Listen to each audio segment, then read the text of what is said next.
Recently, there has been a lot of talk within Adventism on social media in regards to what is referred to as last generation theology. And because I believe in a form and version of last generation theology, I just wanted to make this short video to help address a lot of the misconceptions that exists in regards to last generation theology,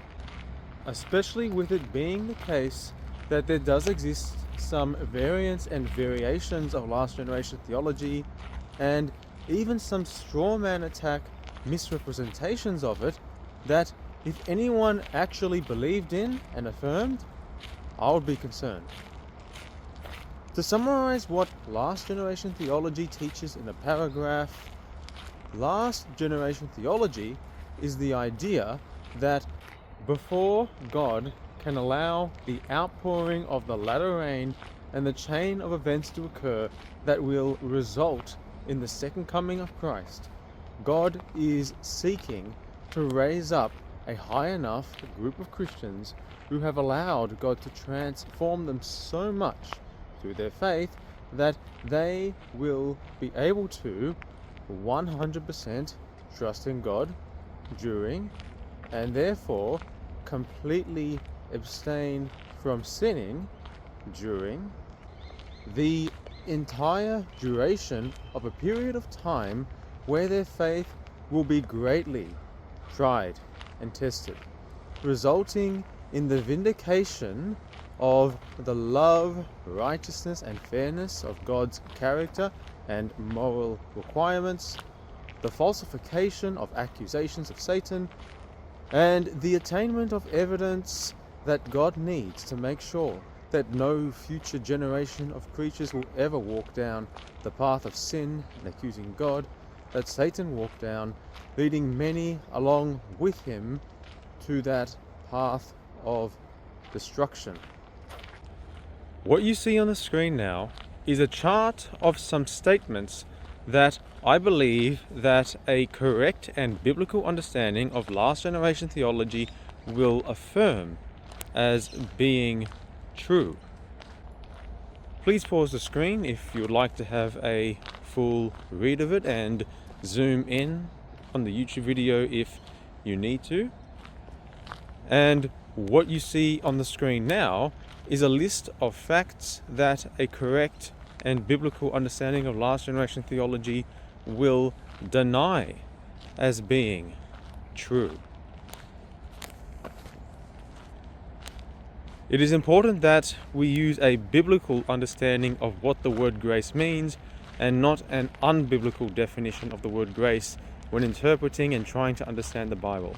because there are people who will read their own definition of what the word grace means into the Bible as a way to justify rejecting teachings such as last generation theology in an invalid kind of way. And if I may say something in regards to assurance of salvation,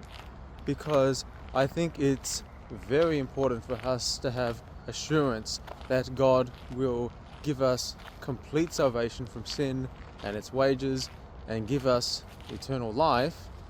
I believe that our assurance that God is going to completely save us and give us eternal life should be based upon, one, the fact of God being perfectly loving in all of his ways. Two, the fact that we are earnestly seeking after God with all of our hearts and are choosing to completely trust in him. And three, we are willing for God to completely save us from sin, and for the fact that in the scenario of what I just mentioned being the case, it is impossible for it to be perfectly loving for God to ever allow us to be lost. Now, while I do believe that a person believing that God is unfair, unjust, or not perfectly loving is a salvation issue, and while I also believe that it is a salvation issue for a person to believe that their sinful flesh is more powerful to keep them stuck in sinning then God is powerful to enable that person to completely obey him with an untainted obedience and completely abstain from sinning, as that belief implies the idea of God's moral requirements being unrighteous and God not being all-powerful. The question that I would like to answer now is the question: is a rejection of last generation theology a salvation issue? And while it is the case that my answer to that question is no, a rejection of last generation theology is not a salvation issue. Whether or not a person believes in last generation theology is most certainly an essentially important issue to our mission and our proclamation of the three angels' messages, and us being united as God's people on earth. As last generation theology being true or false makes a massive difference in regards to what our mission is, and a massive difference in regards to what the purpose and end goal of our mission is, as well as the three angels' messages. And this is why last generation theology is not a topic that we should just shove under the rug and avoid talking about. For the sake of our unity and effectiveness in mission, we as a people ought to be like the Bereans that the Apostle Paul commended as recorded in Acts chapter 17, and have discussions and dialogue and Bible study together in regards to last generation theology in a respectful, polite and Christ-like way, of course, to see whether the weight of the evidence from the Bible affirms or denies last generation theology, so that we know whether the Bible teaches it or not, until this topic that we are divided over gets resolved. As whichever of the two sides of the debate is incorrect on this topic is in a great need of being corrected. Now, the next question that I would like to answer is, do we all, right now, as a church and people, need to believe in an identical version of last generation theology as each other? As last generation theology is a system of various doctrines and teachings that, when all put together into the one systematic theological paradigm, constitutes what we can call last generation theology?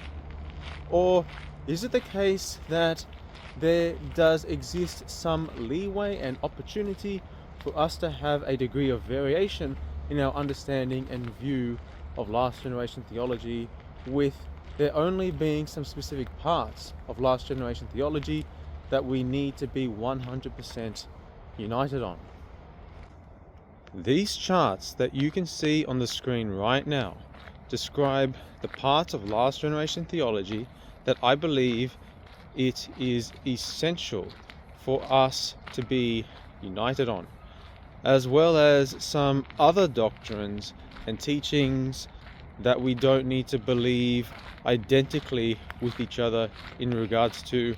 as long as it does not get in the way of us believing in the parts of last generation theology that it is essential for us to be united on in order for us to be effective and united in mission. Theological triage is a thing that exists, as represented and described by the chart that you see on the screen right now. Not every issue is a salvation issue. Topics such as what does the daily in Daniel chapters 8, 11 and 12 represent, or what the identity of the king of the south is in Daniel chapter 11 verse 40, are certainly not salvation issues, nor are they issues that are essential for the unity of us as a church and a people. And if you are not sure what I mean by the term theological triage, the concept of triage is used in the emergency department in hospitals when evaluating the urgency for the patient to be treated, ranging from as high up on the tier list as requiring immediate and urgent medical attention and treatment to as low down on the tier list as the person being able to wait a long time before receiving medical attention and treatment without it being detrimental to their health or well-being in any way. And we can also apply this concept of triage to Christian theology to categorize teachings as being either 1, salvation issues, 2, issues that are not salvation issues but are either important to get right or are dangerous to get wrong and can even result in a salvation issue, and 3, theological issues that are neither salvation issues nor dangerous to believe incorrectly in regards to. And if you're interested in a video where I elaborate further in regards to theological triage, I will include a link to that video in the description of this YouTube video. So, for the sake of the health of us as a church and people, we ought to abide by the following statement, which is a very well appreciated one amongst Christendom. In essentials, unity. In non-essentials, liberty. In all things, charity. If you would like to know why I believe that the weight of the evidence from the Bible supports last generation theology,